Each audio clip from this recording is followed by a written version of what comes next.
So இப்போ முக்கியமான தி மீட்டி டாபிக்ஸ்ன்னு சொல்கிற மாதிரி கொஞ்சம் முக்கியமான டாபிக்ஸ்குள்ளார வரோம். வலு சர்ப்பம், அடுத்து வந்துட்டு முதலாம் மிருகம், அடுத்து இரண்டாம் மிருகம், அடுத்து 666 மிருகத்தின் சொரூபம், அடுத்து மிருகத்தின் இலக்கம். இது எல்லாத்தையுமே முக்கியமானது. கடன்ட்டு கொஞ்சம் வேகமாக போகுது. வலு சர்ப்பமும் அந்த ஸ்திரீயும் வெளிப்படுத்தின விசேஷம் 12ஆம் அதிகாரத்தில் ஒரு வலு சர்ப்பத்தையும் பார்ப்பீங்க, ஒரு ஸ்திரீயையும் பார்ப்பீங்க இல்லைங்களா. ஸ்திரீ தான் கர்த்தர் முதல்ல பேசுகிறார், வலு சர்ப்பம் செகண்டரி தான் வந்துட்டு இருக்குது இல்லைங்களா. ஸோ முதல்ல அந்த ஸ்திரீ யாருன்றதை பார்க்கலாம். ஸ்திரீ சூரியனை ஆடையாக அணிந்திருந்தாள். The woman clothed with sun. அந்த ஸ்திரீ யார் என்பதை நம்ம தெரிஞ்சுக்கலாம். வெளிப்படுத்தின விஷயத்தில் 2 ஸ்திரீகள் இருக்கிறார்கள். 17ஆம் அதிகாரத்தில் அந்த திரளான தண்ணீர்கள் மேல் உட்கார்ந்து இருக்கிற அந்த மகா வேசி யாருங்க? இது வேசித்தனம் என்பது சிலை வழிபாடு, ரோமன் கத்தோலிக்க சபை. பட் இங்கே கற்புள்ள கண்ணியை வந்துட்டு பார்க்குறோம் இல்லைங்களா.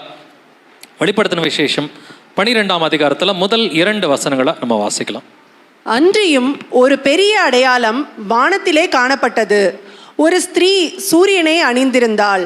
அவள் பாதங்களின் கீழே சந்திரனும் அவள் சிரசின் மேல் 12 நட்சத்திரங்கள் உள்ள கிரீடமும் இருந்தன.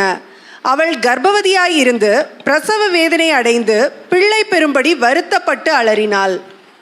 ஒரு பெரிய அடையாளம் வானத்தில் காணப்பட்டது. இது சாதாரண அடையாளம் இல்லைங்களா, பெரிய அடையாளம் என்று வேதம் சொல்கிறது இல்லைங்களா. ஒரு ஸ்திரீ சூரியனை ஆடையாக அணிந்திருந்தாள். சூரியன் யாருங்க? நீதியின் சூரியன் யாரு? த சன் ஆஃப் ரைச்சியஸ்னஸ். மல்கியா 4:2. நீதியின் சூரியன் இயேசு கிறிஸ்து. இயேசு கிறிஸ்துவை ஆடையாக அணிந்திருந்த ஸ்திரீ. இது கற்புள்ள கண்ணி, சபையை குறிக்கிறது. அவள் பாதங்களின் கீழே சந்திரன் இருந்துச்சு. பழைய ஏற்பாட்டு கேலண்டர் சந்திரனுக்குரிய கேலண்டர். ஜூவிஷ் ட்ரெடிஷன்ஸ்லாம் வேணான்னு கர்த்தர் சொல்லிட்டார். யூதர்களுக்குரிய அந்த முறைமைகள் வேண்டாம், நியாயப்பிரமாணத்தை காலுக்கு கீழே கர்த்தர் வச்சுட்டார். அதனால தான் அவள் பாதங்களின் கீழே சந்திரன் இருந்தது. அவள் சிரசின் மேல் 12 நட்சத்திரங்கள் இருந்தது. நட்சத்திரங்களுக்கு என்ன அர்த்தம்? தூதர்கள், உண்மையுள்ள போதகர்களை குறிக்கிறது. 12 நட்சத்திரங்கள், 12 அப்போஸ்தலர்கள். நீங்கள் வெளிப்படுத்தின விசேஷம் முதல் அதிகாரம் கடைசி வசனத்தை வாசிச்சுங்க. நட்சத்திரங்கள் என்பது அது உண்மையுள்ள தூதர்கள், போதகர்களை குறிக்கிறது. ஸோ 12 நட்சத்திரங்கள் 12 அப்போஸ்தலர்களை குறிக்கிறது. கிரீடமாக இருந்தன. அவள் கர்ப்பவதியாக இருந்து பிரசவ வேதனை அடைந்து பிள்ளைப்படும்படி வருத்தப்பட்டு அலறினாள். ஸோ இது ஒரு பெரிய அடையாளம். இந்த ஸ்திரீ யார் என்பதை நம்ம தெரிஞ்சுக்கணும். இது கற்புள்ள கண்ணி, மணவாட்டி சபையை குறிக்கிற ஒரு ஆவிக்குரிய விஷயமாக இருக்கிறது. 2 கொரிந்தியர் 11:2 நான் உங்களை கற்புள்ள கண்ணியாக கிறிஸ்து எனும் ஒரே புருஷனுக்கு ஒப்பு கொடுக்க நியமித்தபடியால். ஸோ ஆண்கள் பெண்கள் நிறைந்திருந்த கொரிந்து சபையை பார்த்து கற்புள்ள கண்ணின்னு சொல்லி ஆவியானவர் எழுதி வைத்திருக்கிறார் இல்லைங்களா. அப்படின்னா கற்புள்ள கண்ணி என்பது இயேசு கிறிஸ்துவின் மணவாட்டி சபையை குறிக்கிறதா இருக்கிறது. ஏற்கனவே வாசம் எபேசியர் 5:25 புருஷர்களை உங்கள் மனைவிகளில் அன்பு கூறுங்கள், அப்படியே கிறிஸ்துவும் சபையில் அன்பு கூர்ந்து. ஸோ கிறிஸ்து தான் கணவர், சபை தான் மணவாட்டியாக இருக்கிறது இல்லைங்களா. சூரியனை ஆடையாக அணிந்திருந்த அந்த ஸ்திரீ. சூரியன் என்பது என்ன? வாசிக்கலாம். மல்கியா 4:2 ஆனாலும் என் நாமத்துக்கு பயந்திருக்கிற உங்கள் மேல் நீதியின் சூரியன் உதிக்கும். என் நாமத்துக்கு பயந்திருக்கிற உங்கள் மேல். இயேசு கிறிஸ்துவின் நாமத்தினால தானே ஞானஸ்தானம் எடுத்திருக்கிறீங்க. என் நாமத்திற்கு பயந்திருக்கிற நம் எல்லோர் மேலும் நீதியின் சூரியன் உதிக்கும். த சன் ஆஃப் ரைச்சியஸ்னஸ். யாருக்குங்க? அவருடைய நாமத்துக்கு பயப்படுறவங்களுக்கு மட்டும்தான். அவருடைய நாமத்தை மதிக்காதவங்களுக்கு நீதியின் சூரியன் உதிக்காது. இயேசு கிறிஸ்துவின் நாமத்தினால் ஞானஸ்நானம் எடுக்காதவர்களுக்கு நீதியின் சூரியன் இல்லைன்னு சொல்லி கர்த்தர் சொல்கிறார். ஸோ சூரியனை ஆடையாக அணிந்திருந்த ஸ்திரீ. இதுக்கான இன்டர்பிரேஷன் பார்த்துட்டு இருக்கிறோம். மத்தேயு 17ஆம் அதிகாரத்தில் இயேசு கிறிஸ்து டிரான்ஸ்ஃபிகரேஷன் நடக்குது. மறுரூபம் ஆகிறார் இல்லைங்களா. அவர்களுக்கு முன்பாக மறுரூபம் ஆனார். அவர் முகம் சூரியனை போல பிரகாசித்தது. ஸோ இயேசு கிறிஸ்துவ தான் சூரியனாக ஊமைகளாக கர்த்தர் பேசி எழுதியிருக்கிறார். ஸோ அவருடைய முகம் சூரியனை போல பிரகாசித்தது. வெளிப்படுத்தின விசேஷம் முதல் அதிகாரம் 16வது வசனத்தில் அவருடைய முகம் வல்லமையாய் பிரகாசிக்கிற சூரியனை போல் இருந்தது. இயேசு கிறிஸ்துவின் முகம்தான் சூரியனை போல் இருந்தது என்பதற்கு நமக்கு 3 வசனங்கள் பார்த்துட்டோம். நீதியின் சூரியன் இயேசு கிறிஸ்துவை குறிக்கிறது இல்லைங்களா. அவருடைய முகம் சூரியனை போல பிரகாசித்தது மத்தேயு எழுதியிருக்கிறான். வெளிப்படுத்தின விஷயத்தில் யோவானும் எழுதியிருக்கிறான். அவருடைய முகம் வல்லமையாய் பிரகாசிக்கிற சூரியனை போல் இருந்தது. இந்த ஸ்ரீ சூரியனை ஆடையாக அணிந்திருந்தால் நீதியின் சூரியன் இயேசு கிறிஸ்துவை குறிக்கிறது. இயேசு கிறிஸ்துவையே ஆடையாக தரித்திருக்கணும். இயேசு கிறிஸ்துவ ஆடையாக தரிச்சுக்கணும்னு வசனம் இருக்கு இல்லைங்களா. வாசிக்கலாம். கலாத்தியர் 3:27 ஏனெனில் உங்களில் கிறிஸ்துவுக்குள்ளாக ஞானஸ்தானம் பெற்றவர்கள் எத்தனை பேரோ அத்தனை பேரும் கிறிஸ்துவை தரித்து கொண்டீர்களே. கிறிஸ்துவை நம்ம தரிச்சுக்கணும் இல்லைங்களா. அப்போ நீதியின் சூரியனை தரிச்சுக்கணும்னு வேதம் சொல்லுது. இதைத்தான் அந்த ஸ்திரீ வந்துட்டு நீதியின் சூரியனை ஆடையாக அவள் தரித்திருந்தாள். ரோமர் 13:14 வாசிக்கலாம். துர் இச்சைகளுக்கு இடமாக உடலை பேணாமல் இருந்து கர்த்தராகிய இயேசு கிறிஸ்துவை தரித்து கொள்ளுங்கள். கர்த்தராகிய இயேசு கிறிஸ்துவை ஆடையாக தரித்து கொள்ளுங்கள். ஸோ ஆடையாக நீதியின் சூரியனாகி இயேசு கிறிஸ்துவை நாம் தரித்து கொண்டவர்களாக இருக்கணும்.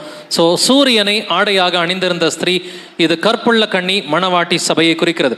பட் அவளுடைய பிரசவ வேதனை எதை குறிக்கிறது? சுவிசேஷத்தினால் வருகிற உபத்திரவம்.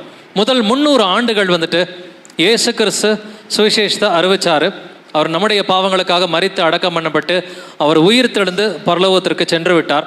அதன் பிறகு பார்த்தீங்கன்னா கிபி 31 ஆரம்பிச்சு கிபி 313 வரைக்கும் கிறிஸ்தவ சபைக்கு உபத்திரவம் தான். கிட்டத்தட்ட 300 ஆண்டுகள் வந்துட்டு அதிகமான உபத்திரவங்கள் இருந்துச்சு. அந்த உபத்திரவத்தை தான் வந்துட்டு பிரசவ வேதனை என்று கர்த்தர் சொல்கிறார். கிறிஸ்தவ சபைகள் அனுபவித்த அந்த 300 ஆண்டுகள் உபத்திரவங்கள், அந்த 300 ஆண்டுகள் உபத்திரவத்தை தான் பிரசவ வேதனை என்று ஆவியானவர் எழுதி வைத்திருக்கிறார். வெளிப்படுத்தின விசேஷம் 12:2 ஏற்கனவே வாசித்தோம்.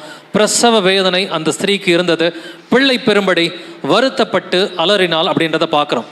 யோவான் 16 இயேசு கிறிஸ்து பேசியிருக்கிறார். நீங்கள் அழுது புலம்புவீர்கள், நீங்கள் துக்கப்படுவீர்கள், ஆனாலும் உங்கள் துக்கம் சந்தோஷமாக மாறும். ஆனால் உலகமோ சந்தோஷப்படும். நீங்கள் அழுது புலம்பு துக்கப்படும் பொழுது இந்த உலகம் என்னப்படும்? அவர்கள் சந்தோஷமாக இருப்பாங்க. அந்த 2 சாட்சிகளும் மரிக்கும் பொழுது இந்த பூமியின் கோத்திரத்தார் என்ன பண்ணாங்க? ரொம்ப சந்தோஷமாக இருந்தாங்க. ஓகே, இந்த 2 சாட்சிகளும் மரிச்சிட்டாங்க இல்லைங்களா? வெளிப்படுத்தின விசேஷம் 11ஆம் அதிகாரம் நம்ம வாசிக்கும் பொழுது அந்த 2 சாட்சிகளும் மரிக்கும் பொழுது இந்த பூமியின் கோத்திரத்தார் எல்லாரும் மிகவும் சந்தோஷமாக இருந்தார்கள். அவங்க கிஃப்டெல்லாம் கொடுத்துட்டாங்க. இவங்க இறந்துட்டாங்க, ரொம்ப நல்லதுன்னு சொல்லி கிஃப்டெல்லாம் கொடுத்துக்கிட்டாங்கன்னு சொல்லி வாசிக்கிறோம். நீங்கள் அழுது புலம்புவீர்கள், உலகமோ சந்தோஷப்படும், நீங்கள் துக்கப்படுவீர்கள். இதுதான் பிரசவ காலம்னு சொல்கிறார். கடைசி வசனத்தில் ஸ்திரீயானவளுக்கு பிரசவ காலம் வந்திருக்கும் போது அவள் துக்கம் அடைகிறாள். பிள்ளை பெற்றவுடனே ஒரு மனுஷன் உலகத்தில் பிறந்தான் என்கிற சந்தோஷத்தினால் அப்புறம் உபத்திரவத்தை நினையாள். உபத்திரவம் தான் பிரசவ வேதனை என்று இயேசு கிறிஸ்துவே அழகாக பேசியிருக்கிறாருங்க. ஸோ இந்த பிரசவ வேதனை என்பது உபத்திரவத்தை குறிக்கிறது. மத்தேயு 24 இயேசு கிறிஸ்துவே சொல்லியிருக்கிறாரு, இவைகளெல்லாம் வேதனைகளுக்கு ஆரம்பம். அப்பொழுது உங்களை உபத்திரவங்களுக்கு ஒப்பு கொடுத்து உங்களை கொலை செய்வார்கள். வேதனைகளுக்கு ஆரம்பம். கிறிஸ்தவர்களை, அப்போஸ்தலர்களை கொலை செய்வது வேதனைகளுக்கு ஆரம்பம். அப்போஸ்தலர்கள் கொலை செய்யப்பட்டார்களா? நமக்கு அப்போஸ்தலர் நடவடிக்கைகளில் ஒரு அப்போஸ்தலன் கொலை செய்யப்பட்டான். ஸ்தேவான் கிடையாது. ஸ்தேவான் அப்போஸ்தலன் அல்ல இல்லைங்களா? யோவானுடைய சகோதரன் யாக்கோபு அவன் பட்டய கருக்கினாலே கொலை செய்யப்பட்டான்றதை நம்ம அப்போஸ்தலர் நடவடிக்கையில் வாசிக்கிறோம். அப்போஸ்தலர்கள் கொலை செய்யப்பட்டார்கள். ஸோ இதுதான் வேதனைகளுக்கு ஆரம்பம். இதுதான் பிரசவ வேதனை என்று கர்த்தர் எழுதியிருக்கிறார். கலாத்தியர் 4:19 என் சிறு பிள்ளைகளை கிறிஸ்து உங்களிடத்தில் உருவாகும் அளவும் உங்களுக்காக மறுபடியும் கர்ப்ப வேதனைப்படுகிறேன். கர்ப்ப வேதனை 2 விதமாக அப்போஸ்தலர்களுக்கு இருந்துச்சு. எப்படியாவது இந்த சீஷர்களை வந்துட்டு உருவாக்கிடணும், எப்படியாவது ஆவியானவரை வந்துட்டு இவங்களுக்குள்ள புகுத்தணும்னு சொல்லி இவங்க சீஷர்களோடு போராடிக்கிட்டு இருந்தாங்க. கலாத்தியா சபைக்கு சுவிசேஷம் அறிவிச்சு அவங்க பின்வாங்கி போய் திரும்பவும் மீண்டும் 2வது முறை கர்ப்ப வேதனைப்பட்டான் பவுல் இல்லைங்களா? ஸோ ஒரு விதமான கர்ப்ப வேதனை வந்துட்டு சீஷர்களை வழிநடத்துறதுல ஒரு விதமான கர்ப்ப வேதனை இருந்துச்சு. இன்னொரு விதமான கர்ப்ப வேதனை ஃபிசிக்கலாக அவர்களுக்கு துன்பம் வந்தது. ஃபிசிக்கலாகவே வந்துட்டு அப்போஸ்தலர்களை அடித்தாங்க, அவர்களை கொலை செய்தார்கள் என்பதெல்லாம் பார்க்குறோம். முதல் 300 ஆண்டுகளுக்கான கிறிஸ்தவ சரித்திரத்தை படித்து பார்த்தீங்கன்னா கிறிஸ்தவர்கள் கொல்லப்பட்டார்கள் அதிகமாக அப்படிங்கிறத பார்க்குறோம். இதுதான் கர்ப்ப வேதனையாக இருக்கிறது. ஸோ கலாத்தியர் 4:26 மேலான எருசலேமோ சுயாதீனம் உள்ளவள், அவளே நாம் எல்லாருக்கும் தாயானவள், ஏன்னா அவள் பிள்ளை பெறும்படி வருத்தப்பட்டு அலறினாள் என்று எழுதியிருக்கிறது இல்லைங்களா? ஸோ மேலான எருசலேமுக்குரிய அந்த ஹெவன்லி ஜெருசலேமுக்குரிய ஒரு பிக்சர் தான் இது. அந்த ஹெவன்லி ஜெருசலேமுக்குரிய ஒரு பியூட்டிஃபுல் பிக்சர் தான் வந்துட்டு இந்த வெளிப்படுத்தின விசேஷம் 12ஆம் அதிகாரத்தில் சூரியனை ஆடையாக அணிந்திருந்த அந்த ஸ்திரீ. ஸோ இந்த முதல் 300 ஆண்டுகள் ரோம ராஜ்யத்தினால பெரிய உபத்திரவம் கிறிஸ்தவர்களுக்கு வந்தது. அப்போஸ்தலர்கள் அடுத்து அவர்கள் வெளிவந்த மற்ற உண்மை கிறிஸ்தவர்கள் எல்லாரும் இருந்தார்கள். குறிப்பாக த 10 கிரேட் பர்சிக்யூஷன் சொல்லுவாங்க. அந்த பெரிய 10 அந்த கொடுமையான உபத்திரவங்கள் நடந்துச்சு. த 10 கிரேட் பர்சிக்யூஷனில் ரொம்ப கொடுமையான ஒரு பர்சிக்யூஷனுக்கு பேர் த டயக்லீஷியானிக் பர்சிக்யூஷன். டயக்லீஷியன் அப்படின்ற ஒரு ராஜா இருந்தான். டயக்லீஷியன் அப்படின்ற ஒரு ராஜா கிபி 303 313 வரைக்கும் பெரிய உபத்திரம். 303 312 வரைக்கும் 10 ஆண்டுகள் இதை போல கொடுமையான ஒரு உபத்திரவத்தை கிறிஸ்தவர்கள் அந்நாள் வரைக்கும் சந்தித்ததே கிடையாது. ஸோ அதனால தான் ஆண்டவர் வந்து சிமர்னா சபையை பார்த்து என்ன சொல்லாரு? சாத்தான் உங்களை 10 நாள் உபத்திரவப்படுத்துவாண்டார். சாத்தான் உங்களை காவலில் போடுவான், 10 நாள் உபத்திரவப்படுவீர்கள், ஆனாலும் மரணம் பரியந்தம் உண்மையை அருண்டார். உன்னை காப்பாத்துறேன்னு சொல்லல. சிமர்னா சபை கிட்ட உன்னை வாளாக்காமல் தலை ஆக்குவேன், இதெல்லாம் அவர் சொல்லவே இல்லை. உன்னை 10 நாள் உபத்திரவப்படுத்துவான், மரண பரியந்தம் எனக்கு உண்மையாயிரு அப்படின்னு சொல்லி கர்த்தர் சொல்லார். ஸோ இயேசு கிறிஸ்துவுக்காக உயிரை கொடுத்த சிமர்னா சபையின் காலகட்டம் இந்த காலகட்டம் தாங்க வந்துட்டு கிபி 100 முதல் கிபி 313 வரைக்கும். கிபி 100 முதல் கிபி 313 வரைக்கும் சிமர்னா சபையின் காலகட்டம். அதுதான் பெரிய பிரசவ வேதனையாக இருந்தது. ஸோ இந்த பிரசவ வேதனையை கொடுத்தது யாருன்னு நினைக்கிறீங்க? இது ரோம ராஜ்யம். இந்த ஆண் பிள்ளை யார்? ஆனால் அவளுக்கு ஒரு ஆண் பிள்ளை பிறந்தது, இது இயேசு கிறிஸ்துவா அப்படின்ற ஒரு கேள்வியை நம்ம கேட்கணும் இல்லைங்களா? ஏன்னா வெளிப்படுத்தின விசேஷம் இது வந்துட்டு எப்போ ஆரம்பிக்குது அப்படின்றது பார்த்தீங்கன்னாக்க இனிமேட்டு நடக்க போகிறதுன்னு இயேசு சொல்றார். இந்த ஆண் பிள்ளையை பற்றி நம்ம தெரிஞ்சுக்கலாம். வெளிப்படுத்தின விசேஷம் 12:5 வாசிக்கலாம். சகல ஜாதிகளையும் இருப்புக்கோளால் ஆளுகை செய்யும் ஆண் பிள்ளையை அவள் பெற்றாள். அவளுடைய பிள்ளை தேவனிடத்திற்கும் அவருடைய சிங்காசனத்தினிடத்திற்கும் எடுத்துக்கொள்ளப்பட்டது. சகல ஜாதிகளையும் இருப்புக்கோளால் ஆளுகை செய்யும் ஆண் பிள்ளையை அவள் பெற்றாள். இந்த ஆண் பிள்ளை இயேசு கிறிஸ்துவை குறிக்கிறதா? இது இயேசு கிறிஸ்து கிடையாதுன்னு வெளிப்படுத்தின விசேஷமே சொல்லுகிறது. நான் வெளிப்படுத்தின விசேஷத்தில் இருக்கிற எல்லா தீர்க்க தரிசனங்களும் எப்பங்க நடக்கணும்? சீக்கிரத்தில் சம்பவிக்க வேண்டியவைகளை தம்முடைய ஊழியக்காரருக்கு காண்பிக்கும் பொருட்டு. இது எல்லாமே எப்போ நடக்கணும்? இனிமேட்டு நடக்கணும்னு இயேசு சொல்கிறார் இல்லைங்களா?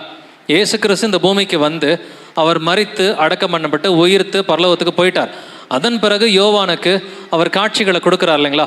யோவானுக்கு காட்சி கொடுத்து எழுதப்பட்டதான் வெளிப்படுத்தின விசேஷம். அப்போ வெளிப்படுத்தின விசேஷத்தில் எழுதப்பட்டதெல்லாம் எப்போ நடக்கணும்? கிபி 95க்கு பிறகு நடக்கணும் இல்லைங்களா? இயேசு கிறிஸ்து பிறந்தது எப்போ? 3 BC, 4 to 3 BCன்னு சொல்லுவாங்க. either 4 BC or 3 BC. அது நமக்கு ரொம்ப எக்ஸாக்டாக தெரியணுன்ற கட்டாயமும் வந்துட்டு கிடையாது. பட் 3 BC or 4 BC இதுதான் இயேசு கிறிஸ்து பிறந்த அந்த காலகட்டமாக இருக்கிறது. பட் இந்த தீர்க்க தரிசனங்கள் எல்லாம், அந்த டிராகன் அந்த விமன், இந்த தீர்க்க தரிசனம் எப்பொழுது நடக்கிறது? கிபி 95க்கு பிறகு நடக்கிற ஒரு விஷயமா இருக்குது. அதனால தான் கர்த்தர் சொல்றாரு, இந்த தீர்க்க தரிசனங்கள் அத்தனையுமே, ரெவலேஷன் புஸ்தகம் அத்தனையுமே எப்போ நடக்கணும்? கிபி 95க்கு பிறகு தான் நடக்கணும். சீக்கிரத்தில் சம்பவிக்க வேண்டியவைகள். அப்பொழுது இந்த ஆண் பிள்ளை பிறந்தது அப்படின்னாக்க எப்போ நடந்திருக்கணும்? கிபி 95க்கு பிறகு தான் நடந்திருக்கணும். அப்போ இயேசு கிறிஸ்துவனுடைய உண்மையான சபை இது ஒரு ஆண் பிள்ளையை பெற்றது அப்படின்னு சொல்லி நம்ம பார்க்குறோம். All revelation events they should occur after 95 AD. இந்த ஆண் பிள்ளை யாரை குறிக்கிறது? கலாத்தியர் 4:19 வாசிங்கன்னா, என் சிறு பிள்ளைகளை கிறிஸ்து உங்களிடத்தில் உருவாகும் அளவும் உங்களுக்காக மறுபடியும் கர்ப்ப வேதனைப்படுகிறேன். கர்ப்ப வேதனை பவுலுக்கு. கிறிஸ்து எங்கே உருவாகணும்? சீஷர்களுக்குள்ளார இருதயத்தில் உருவாகணும் இல்லைங்களா? இதுதான் அந்த ஆண் பிள்ளையை குறிக்கிறது. இயேசு கிறிஸ்து ஆவியானவராக நமக்குள் செயல்படுவது. ஏன்னா இயேசு கிறிஸ்து சொல்றாரு, நான் ஜெயம் கொண்டு என் பிதாவின் சிங்காசனத்திலே அவரோட கூட உட்கார்ந்திருக்கிறது போல ஜெயம் கொள்கிறவன் என்னோட கூட என் சிங்காசனத்தில் அமரச் செய்வென்றார். அவன் இருப்புக்கோளால் ஆளுகை செய்வான். யாருங்க இருப்புக்கோளால் ஆளுகை செய்கிறது? நாம தாங்க. சங்கீதம் 2 படிச்சிருக்கிறீங்க இல்லைங்களா? அவர் இருப்புக்கோளால் ஆளுகை செய்வார், எல்லாத்தையும் கொய்யக்களத்தை உடைக்கிறது போல உடைத்து போடுவார்ன்றதை படிக்கிறோம் இல்லைங்களா? இயேசு கிறிஸ்து அவர் வந்துட்டு டைட்டில் இருப்பார். நாம தான் அந்த காரியத்தை செய்ய போகிறோம். நியாய தீர்ப்பு கொடுக்கறது நாம தான். தேவ தூதர்களையும் நியாயம் தீர்ப்பும் என்பதை அறியாது இருக்கிறீர்களா? நீங்கள் தான் ராஜாக்கள், நீங்கள் தான் ஆசாரியர்கள், நீங்கள் தான் 1000 வருட சாட்சியில் ஆட்சி செய்ய போகிறீங்க. இருப்புக்கோளால் ஆளுகை செய்ய போகிறதும் நாம தான். அதனால் இயேசு கிறிஸ்து வெளிப்படுத்தின விஷயத்தில் சொல்லியிருக்கிறார், நான் ஜெயம் கொண்டு என் பிதாவின் சிங்காசனத்தில் அவரோட கூட 3:21 ரெவலேஷன் 3:21 இந்த வசனம், என் பிதாவின் சிங்காசனத்தில் அவரோட கூட உட்கார்ந்தது போல ஜெயம் கொள்கிறவனவனோ அவன் என்னோட கூட என் சிங்காசனத்திலே அமரும்படி அருள் செய்வேன். அவன் இருப்புக்கோளால் ஆளுகை செய்வன், நாம இருப்புக்கோளால் ஆளுகை செய்வோம் என்று எழுதியிருக்கிறது. ஸோ இயேசு கிறிஸ்து ஆவியானவராக நமக்குள் அவர் கிரியை செய்வது, இதுதான் அந்த ஆண் பிள்ளையை குறிக்கிறது. பட் ஆண் பிள்ளை என்பது சீஷர்களுக்குள் உருவாகும் ஆவியான இயேசு. The man child is the holy spirit. So ஆவியானவரை குறிக்கிற ஒரு விஷயம்தான். பட் இந்த பிள்ளை தேவனிடத்திற்கும் அவருடைய சிங்காசனத்திற்கும் எடுத்துக்கொள்ளப்பட்டது. யாருங்க தேவனிடத்திற்கும் சிங்காசனத்திற்கும் எடுத்துக்கொள்ளப்பட்டது? இயேசுதானே? இயேசுதான். பட் நாமளும் அங்கே தான் இருக்கிறோம்னு வேதம் சொல்லுது. வாசிக்கலாம் எபேசியர் 2:7. கிறிஸ்து இயேசுவுக்குள் நம்மை அவரோடு கூட எழுப்பி உன்னதங்களிலே அவரோடு கூட உட்காரவும் செய்தார். கிறிஸ்து இயேசுவுக்குள் நம்மை அவரோட கூட எழுப்பி அக்கிரமங்களினாலும் பாவங்களினாலும் மரித்தவர்களாயிருந்த நம்மை அவர் கிறிஸ்து இயேசுவுக்குள் நம்மை எழுப்பி உன்னதங்களிலே அவரோட கூட உட்காரவும் செய்தார். We are seated in the heavenly places. வசனம் அப்படிதான் சொல்லுது நமக்கு. எபேசியர் 2:7 We are seated in the heavenly places. நம்ம உன்னதங்களிலே கர்த்தரோடு கூட ஆவியிலே நாம் உன்னதங்களிலே உட்கார்ந்து இருக்கிறோம் என்று வேதம் சொல்கிறது. ஆவியானவர் இருந்தாக்க உன்னதங்களிலே உட்கார்ந்துருக்கிறோம், ஆவியானவர் இல்லைனாக்க தரையில் தான் இருக்கிறோம். ஏன்னா அவர்களுடைய நாமங்கள் புழுதியிலே எழுதப்படும் என்று வேதம் சொல்கிறது. நம்மளுடைய பிள்ளைகளாக இருந்தால் ஜீவ புஸ்தகத்தில் நாமங்கள் எழுதப்பட்டிருக்கும். பட் அவருடைய பிள்ளைகளாக இல்லாமல் ஆவியானவர் இல்லைனாக்க புழுதியிலே அவர்களுடைய நாமங்கள் எழுதப்படும் என்றும் எழுதியிருக்கிறது. So it's a representation of new Jerusalem, அந்த ஹெவன்லி ஜெருசலேம். ஸோ இது இந்த பிள்ளை சிங்காசனத்திற்கு எடுத்துக்கொள்ளப்பட்டது. கிறிஸ்தவர்கள் கொல்லப்பட்டார்கள்ன்றது நமக்கு தெரியும் இல்லைங்களா? கிபி 313 வரைக்கும் கிறிஸ்தவர்கள் கொல்லப்பட்டார்கள். அதன் பிறகு கான்ஸ்டன்டைன் ராஜா மனமாறுறான். கான்ஸ்டன்டைன் ராஜா மனமாறி அவன் கிறிஸ்தவர்களை கொலை செய்யக்கூடாது அப்படின்ற ஒரு கட்டளையை கிபி 313 வந்துட்டு கொடுக்குறான். கிபி 313 ஒரு கட்டளை கொடுக்குறான். அதுக்கு பேர் the edict of tolerance, the edict of Milan, 2 பெயர்கள் இருக்கிறது. The edict of tolerance. So அப்பொழுது ராஜாக்கள் இயேசு கிறிஸ்துவை ஏற்றுக்கொண்டார்கள். தியோடோசியஸ் அப்படின்ற இன்னும் ஒரு மேன்மையான ஒரு ராஜா இருக்கிறான். அவன் என்ன பண்ணனா, Christianity as the official religion of the Roman empire அப்படின்றத கிபி 380 அறிவிச்சான். பேகன்ஸ் எல்லாத்தையும் பர்சிக்யூட் பண்ணான். கிட்டத்தட்ட யோசியா ராஜா பண்ண வேலையை தியோடோசியஸ் வந்துட்டு பண்ணான். யோசியா ராஜா என்ன பண்ணா, வந்துட்டு மேடைகளை தகர்த்து எல்லா அருவறுப்புகளையும் சிலைகளையும் உடைத்து போட்டு எல்லாத்தையும் சுக்குநூறாக்குனா. அதே வேலையை தியோடோசியஸ் வந்துட்டு அவன் கிபி 380 பண்ணான். கான்ஸ்டன்டைன் ராஜா அந்த ஐரோப்பா முழுவதையும் பிடிச்சாலும் தியோடோசியஸ் வந்துட்டு கர்த்தருக்கு உண்மையாக இருந்து இயேசு கிறிஸ்துவை தொழுது கொள்கிறது தான் நம்ம எல்லாருமே செய்யணும், மற்ற பேகன்ஸ் எல்லாத்தையும் அடிங்கப்பா அப்படின்னு சொல்லி எல்லா டெம்பிள்ஸையும் வந்துட்டு கம்ப்ளீட்டாக தகர்த்து போட்டது தியோடோசியஸ் ராஜா பண்ணதான். ஸோ இந்த சிங்காசனத்திற்கு கிறிஸ்தவர்கள் போனது பார்த்தீங்கன்னாக்க இந்த ஒரு காலகட்டம் தான். ராஜாக்களுடைய சிங்காசனத்திற்கு போனது இந்த ஒரு காலகட்டத்தில். கர்த்தர் இப்படி தாங்க எழுதுவார், ஓமைகளாக தான் கர்த்தர் எழுதுவார். இந்த புஸ்தகம் முழுவதுமே எப்படிப்பட்ட புஸ்தகம்? It's a signified book. நமக்கு கேஜேவியில் மட்டும்தான் அந்த வார்த்தை இருக்குது. நீங்கள் வெளிப்படுத்தின விசேஷம் 1:1 கிங் ஜேம்ஸ் பைபிள்லையும் மற்ற பைபிள்லையும் படிச்சுங்க, இல்லை தமிழில் கூட படித்து பாருங்கள், கன்னடாவில் படித்து பாருங்கள். சிக்னிஃபைடுன்ற வார்த்தை மோஸ்ட் ஆஃப் த டிரான்ஸ்லேஷன்ஸில் இல்லை. சிக்னிஃபைடுனா என்ன அர்த்தம்? சைன் லாங்குவேஜ்னு அர்த்தம். அது குறியீட்டு பாஷை, ஓமைகளாக பேசுகிறது ஒரு பாஷை. இது கேஜேவியில் மட்டும்தான் நமக்கு கரெக்டான டிரான்ஸ்லேஷன் இருக்குது. சிக்னிஃபைடு அப்படின்ற வார்த்தை ஓமைகளாக குறியீட்டு பாஷைகளாக பேசுகிறது. இது நமக்கு வெளிப்படுத்தின விசேஷம் 1:1 எழுதப்பட்டிருக்கிறது. ஸோ இந்த ஸ்திரீ வந்துட்டு இயேசு கிறிஸ்துவின் சபையை குறிக்கிறது. பட் இந்த ஸ்திரீயை பட்சிக்கும்படி, அவளுடைய பிள்ளையை பட்சிக்கும்படிக்கு ஒரு வலு சர்ப்பம் நின்றது அப்படிங்கிறதை வாசிக்கிறோம். இப்போ இந்த வலு சர்ப்பம் யார் என்பதை நம்ம தெரிஞ்சுக்கலாம். வெளிப்படுத்தின விசேஷம் 12:3 வாசிக்கலாம். அப்பொழுது வேறொரு அடையாளம் வானத்திலே காணப்பட்டது. 7 தலைகளையும் 10 கொம்புகளையும் தன் தலைகளின் மேல் 7 முடிகளையும் உடைய சிவப்பான பெரிய பெரிய வலு சர்ப்பம் இருந்தது. ஸோ 7 தலைகளையும் 10 கொம்புகளையும் தன் தலைகளின் மேல் 7 முடிகளையும் உடைய சிவப்பான பெரிய வலு சர்ப்பம் இருந்துச்சு. நிறைய டிஸ்கிரிப்ஷன்ஸ் இருக்குது, சின்ன வசனம் தான் இல்லைங்களா? அப்பொழுது வேறொரு அடையாளம், அங்கே பெரிய அடையாளம்ன்றார் ஃபஸ்ட்டு, அந்த ஸ்திரீக்கு பெரிய அடையாளம். இங்கே வந்துட்டு சாதாரணமாக வேறொரு அடையாளம், சிம்பிளாக பேசுகிறார் கர்த்தர் இல்லைங்களா? அடுத்து வானத்தில் காணப்பட்டது 7 தலைகள். எத்தனை தலைகள்? 7 தலைகள். எத்தனை கொம்புகள்? 10 கொம்புகள். அந்த தானியல் புஸ்தகத்தில் எத்தனை கொம்பு இருந்துச்சு 4வது மிருகத்துக்கு? அங்கேயும் 10 கொம்பு தான், இங்கேயும் 10 கொம்பு தான் வந்துட்டு இருக்கிறத நம்ம பார்க்குறோம். அடுத்து தன் தலைகளின் மேல் 7 முடிகள். க்ரௌன்ஸ் எங்கே இருக்குது? தலையிலையா கொம்புலையா? முதல் மிருகத்துக்கு நான் இப்போவே சொல்லிடுறேன், நோட் பண்ணிக்கோங்க. வலு சர்ப்பத்துக்கு தலையின் மேலே கிரீடம் இருந்துச்சு. அந்த மணிமுடிகள் கிரீடம் வந்துட்டு தலையின் மேலே இருந்துச்சு. பட் முதலாம் மிருகத்துக்கு கொம்பு மேலே இருந்துச்சு.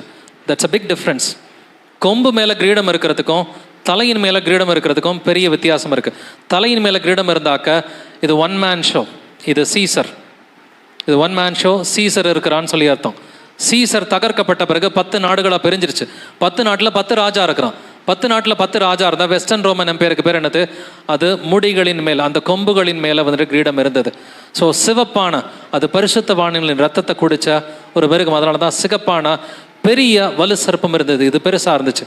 அங்கேயுமே தானியல் சொல்கிறது இது பெரிய மிருகம் என்று எழுதியிருந்தது இல்லைங்களா? அப்போ இங்கே தான் பேர் வெளியில் வந்திருக்கு. தானியலுக்கு பேர் தெரில. அது கெடியும் பயங்கரமாக இருந்த மிருகம் அப்படின்னு தானியல் சொல்றார். அந்த கெடியும் பயங்கரமாக இருந்த மிருகம் எது? அது வலு சர்ப்பம் என்று வேதம் நமக்கு யோவான் மூலமாக காண்பித்து கொடுக்கிறார்.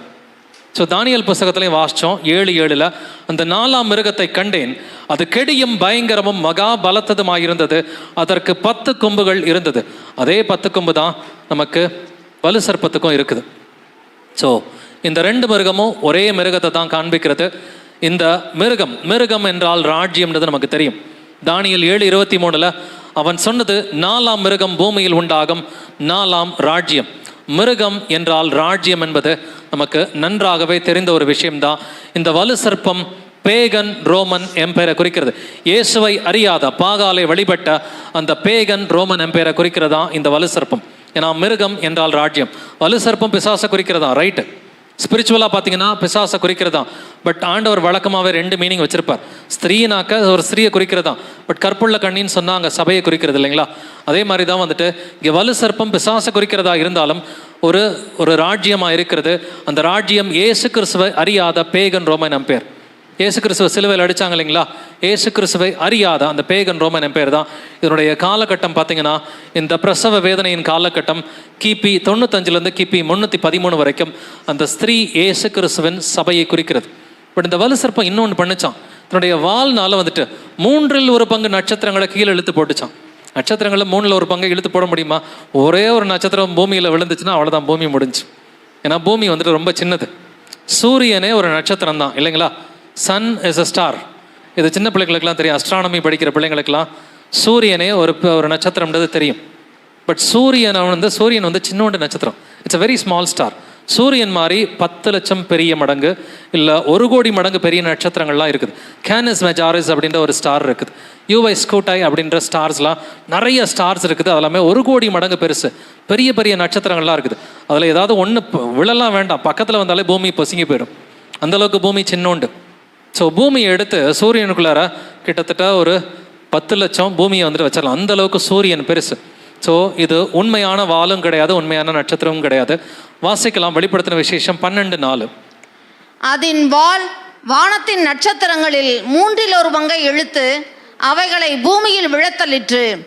பிரசவ வேதனைப்படுகிற அந்த ஸ்திரீ பிள்ளை பெற்றவுடனே அவளுடைய பிள்ளையை பட்சித்து போடும்படிக்கு அந்த வலு சர்ப்பம் அவளுக்கு முன்பாக நின்றது. வலு சர்ப்பம் வெயிட் பண்ணுது, குழந்தை பிறக்குமா, எப்போ குழந்தை பிறக்கும், இந்த குழந்தைய வந்துட்டு நம்ம விழுங்கிடலாம். இயேசுவை விழுங்க முடியுமா பிசாசால? அதெல்லாம் வாய்ப்பே கிடையாது. அந்த குழந்தை இயேசுவாக இருந்தால் இயேசுவை விழுங்கிறதுக்கு வாய்ப்பே இல்லை. வலு சர்ப்பம் பக்கத்துலேயே நிற்க முடியாது. பட் இங்கே ஆவியானவர் வந்துட்டு அவர் சீஷர்களுக்குள்ளார உருவாகிய காலகட்டம் முதல் 300 ஆண்டுகள் இயேசுவுக்காக உயிரையும் கொடுப்பதற்கு சிமிர்னா சபை வந்துட்டு ரெடியாக தான் வந்துட்டு இருந்துச்சு. பட் அது வாழ்நாள் என்ன பண்ணுச்சு, வானத்தின் நட்சத்திரங்களில் 1/3 இழுத்து போட்டுச்சு. நட்சத்திரம் என்றால் இயேசுவின் உண்மையான போதகர்களை குறிக்கிறது. இயேசு கிறிஸ்துவின் உண்மையான போதகர்கள் தான் நட்சத்திரங்கள் என்று வெளிப்படுத்தின விசேஷம் 1:20 சொல்லுது. வால் என்றால் ஃபால்ஸ் ப்ராஃபட். வால் என்பது கள்ள தீர்க்கதரிசியை குறிக்கிறது. வேதத்தில் எல்லாத்துக்குமே வசனம் இருக்குதுங்க. நம்ம இன்னைக்கு வசனத்தை விட்டு எங்கேயுமே வெளியில் போகல இல்லைங்களா. கம்ப்ளீட்டாக இவ்வளோ நேரம் வசனத்துக்குள்ளாரே ரவுண்ட் அடிச்சுக்கிட்டே இருக்கிறோம். வசனம் வந்துட்டு அது பர்ஃபெக்டான வசனம். வேதம் குறைவற்றது என்று எழுதியிருக்குது. எல்லாத்துக்குமே வெளிப்படுத்தின விஷயத்தில் உள்ளுக்குள்ளாரே பதில் இருக்குது. வால் என்பது கள்ள தீர்க்கதரிசியை குறிக்கிறது. Tail means it's a false prophet. வாசிக்கலாம் ஏசாயா 9:15. மூப்பனும் கனம் பொருந்தியவனுமே தலை, பொய் போதகம் பண்ணுகிற தீர்க்கதரிசியே வாள். பொய் போதகம் பண்ணுகிற தீர்க்கதரிசி யாருங்க? அவன் தான் வால் இல்லைங்களா. உள்ளதிலே பெரிய கள்ள தீர்க்கதரிசி யாரு? போப்பு தான். அப்போ அந்த வால் என்பது போப் என்கிற கள்ள தீர்க்கதரிசியை குறிக்கிறது. அவன் என்ன பண்ணா, 1/3 நட்சத்திரங்களை, ஸோ 1/3 உண்மையான போதகர்களையே அவன் ஏமாத்திட்டான் அந்த காலகட்டத்தில். எப்போ? அந்த கிபி 313 காலகட்டம், அந்த கான்ஸ்டன்டைன் ராஜா இயேசுவை ஏற்றுக்கிட்ட அந்த பெர்கமோ சபையின் காலகட்டத்தில். ஸோ போப் வந்துட்டு வளர்ந்து வந்த காலகட்டத்தில் பார்த்தீங்கன்னா கிட்டத்தட்ட 1/3 உண்மை கிறிஸ்தவர்கள் மாத்திரம் இல்லைங்க, 1/3 உண்மை உள்ள போதகர்களையும் போப் வந்துட்டு ஏமாத்திட்டான். இதுதான் வாள் என்பது. இது கள்ள தீர்க்கதரிசி ஆகிய போப்பை குறிக்கிறதா இருக்கிறது. அதே போல நட்சத்திரம் என்பது சபைகளின் தூதன், உண்மையுள்ள போதகர்களை குறிக்கிறதா அந்த star. Star means he is a good preacher. வாசிக்கலாம் வெளிப்படுத்தின விசேஷம் 1:20. அந்த 7 நட்சத்திரங்களும் 7 சபைகளின் தூதர்களாம். நீ கண்ட 7 குத்துவிளக்குகளும் 7 சபைகளாம். அந்த 7 நட்சத்திரங்களும் 7 சபைகளின் தூதர்களாம். The angel of the church, angel of the church. இப்போ ஏஞ்சல் ஆஃப் த சர்ச்னாக்கா ஆக்சுவலி இங்கே தேவ தூதர்கள் கிடையாது, இது மனிதர்களை தான் குறிக்கிறது. எப்படி வந்துட்டு யோவான் ஸ்நானனா என் தூதன் கர்த்தர் சொல்கிறார் இல்லையா, நான் என் தூதனை எனக்கு முன்பாக அனுப்புகிறேன், அவன் கர்த்தருக்கு வழியை ஆயத்தப்படுத்துவான். ஸோ தூதன் சொல்லி யோவான் ஸ்நானனையும் வந்துட்டு சொல்லப்பட்டிருக்குது. ஏசு கிறிஸ்துவை பார்த்தோம் தூதன் என்று எழுதியிருக்கிறது. அவருடைய உண்மையான போதகர்களை பார்த்தோம் தூதர்கள் என்று எழுதியிருக்கிறது.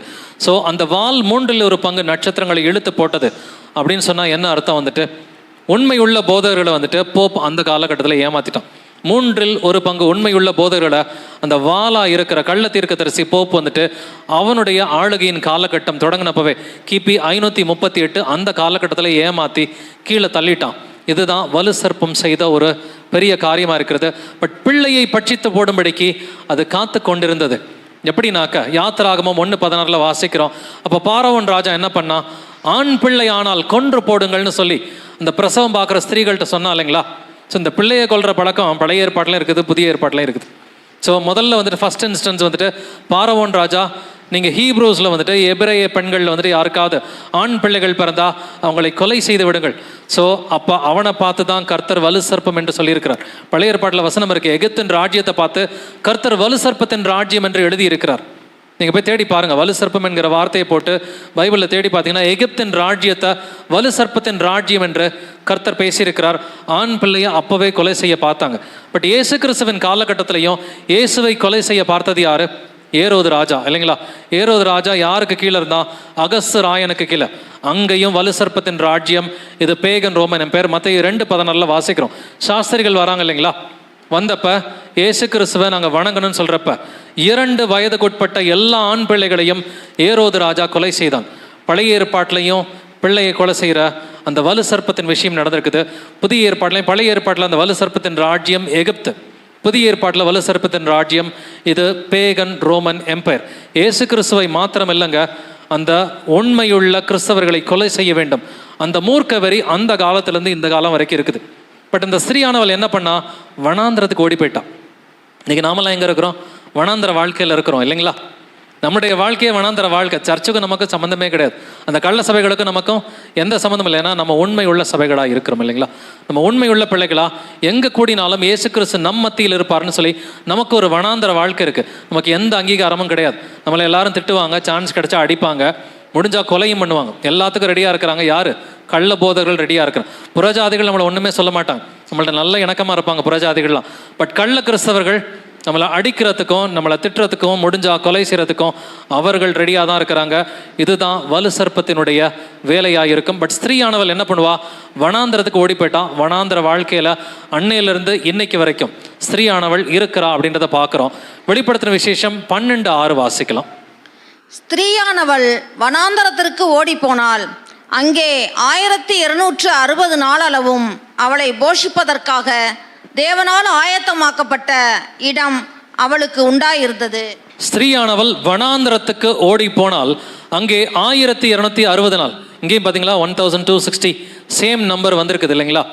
அப்போ 1260 ஆண்டுகள் போப் ஆட்சி செஞ்சப்ப உண்மையுள்ள சபை எங்கெங்க இருந்துச்சு? வனாந்திரத்தில் வீட்டு சபையில் இருந்துச்சு. ஏன்னா அப்போல்லாம் கைத்தட்டி ஆராதிச்சா வந்து கொலை பண்ணிட்டு போயிடுவான். எங்கேருந்து கைத்தட்டி ஆராதிக்கிறது? தோமா வந்தப்ப இங்கே சர்ச்சு கட்டினாருன்றாங்க. அதெல்லாம் வாய்ப்பு இருக்குதா?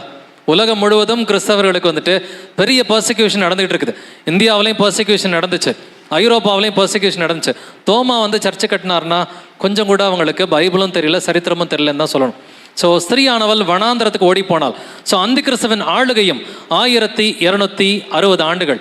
அதே போல ஸ்திரீயினுடைய வனாந்திர வாழ்க்கையும் உண்மை சபையினுடைய வனாந்திர வாழ்க்கையும் 1260 ஆண்டுகள்.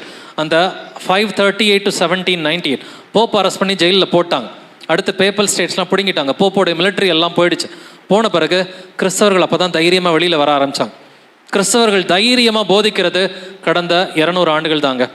தைரியமாக இப்படிலாம் மைக்கு பிடிச்சி போதிக்கிறதெல்லாம் கடந்த 200 ஆண்டுகள் தான். அதுக்கு முன்னாடிலாம் அவங்க கொலை செய்கிறதுக்கு ரெடியாக இருந்தாங்க. ஸோ வனாந்திர வாழ்க்கை ஓரளவுக்கு இப்போ முடிஞ்சிருச்சு. இன்னைக்கு நம்மலாம் தைரியமாக மேடை போட்டு பேசிகிட்டு இருக்கிறோம். வனாந்திர வாழ்க்கை ஓரளவுக்கு வந்துட்டு முடிஞ்சிருச்சு அப்படின்னு சொல்ல முடியும்.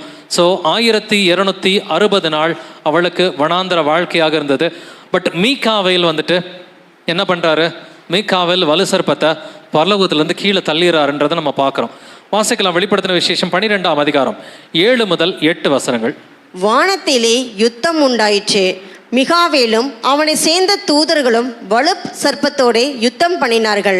வலு சர்ப்பமும் அதை சேர்ந்த தூதரும் யுத்தம் பண்ணியும் ஜெயங்கொள்ளவில்லை. வானத்தில் அவர்கள் இருந்த இடமும் காணப்படாமல் போயிற்று.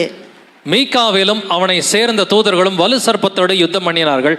யுத்தம் பண்ணதோட ரிசல்ட் என்ன ஆச்சுன்னு பார்த்தீங்கன்னா 9வது வசனத்தில் வந்துட்டு அந்த பெரிய வலு சர்ப்பம் வானத்திலிருந்து கீழே தள்ளப்பட்டது. அது எங்கே வந்துருச்சு? பூமியிலே விழ தள்ளப்பட்டது. அது யூரோப்புக்கு போயிடுச்சு. பூமியில் எங்கே போயிடுச்சு? ஐரோப்பாவுக்கு வந்துட்டு போயிடுச்சு வலு சர்ப்பம். இந்த வலு சர்ப்பத்தின் ராஜ்யம் நீங்கள் இதை ஸ்பிரிச்சுவலாகவும் பார்க்கலாம், ஃபிசிக்கலாகவும் பார்க்கலாம். ஸ்பிரிச்சுவலாக பார்த்தீங்கன்னா இது பிசாசை குறிக்கிறது. பிசாசு இயேசு கிறிஸ்து சிலுவை மரணத்திற்கு பின்பு, அவருடைய உயிர்த்தெழுதலுக்கு பின்பு பிசாசு பரலோகத்திலிருந்து கீழே தள்ளப்பட்டான். இது ஸ்பிரிச்சுவலாக பார்க்கலாம். பட் ஃபிசிக்கலாக பார்த்தீங்கன்னா ஐரோப்பாவில் வந்து பிசாசின் ராஜ்யம், அது பூமியிலேனாக்க அது கீ அப்படின்ற வார்த்தை அந்த லோக்கல் ரீஜியனை குறிக்கிறது. அந்த வலு சர்ப்பத்தின் ராஜ்யம் எது? பேகன் ரோமன் எம்பையராக இருக்குது. நம்ம ஏற்கனவே பார்த்தோம் வலு சர்ப்பத்தின் ராஜ்யம் Pegan Roman empire.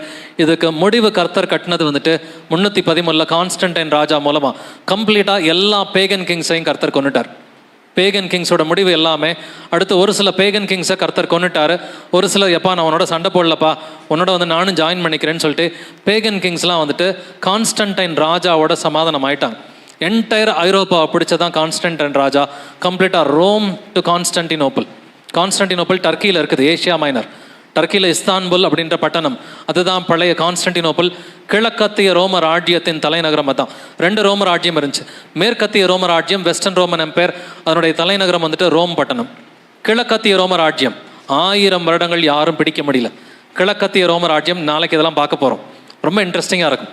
Eastern Roman empire, அதனுடைய கேபிட்டல் கான்ஸ்டன்டினோப்பிள். கான்ஸ்டன்டைன் தன்னுடைய பேர்லேயே வச்சுக்கிட்டான் கான்ஸ்டன்டினோப்பிள். இன்னைக்கு டர்க்கியில் இருக்கிற இஸ்தான்புல் தான். So from Rome to Turkey entire யூரோப்பை பிடிச்சி வச்சிருந்தா தான் வந்துட்டு கான்ஸ்டன்டைன் ராஜா. அந்த பேகன் ரோமன் எம்பையர் வலு சர்ப்பத்தின் ராஜ்யத்தை கர்த்தர் தகர்த்து போட்டது அந்த 313. பட் அந்த பிரசவ வேதனையின் காலம் பார்த்தீங்கன்னா குறிப்பாக 95லேருந்து 313 வரைக்கும் பிரசவ வேதனையின் காலகட்டமாக இருந்தது. இதோட இந்த வலு சர்ப்பம் யாருன்றதை பார்த்துட்டோம். பட் இந்த வலு சர்ப்பம் it doesn't go down without a fight. அது வந்துட்டு அது உருவம் மாற்றிக்கிச்சு. வலு சர்ப்பம் தன்னுடைய உருவத்தை ஸ்லைட்டாக மாற்றிக்கிட்டு நான் கிறிஸ்தவனாக மாறிட்டேன் அப்படின்னு சொல்லி ஏமாத்துறதுக்கு ட்ரை பண்ணுச்சு. அதுதான் முதலாம் மிருகம்.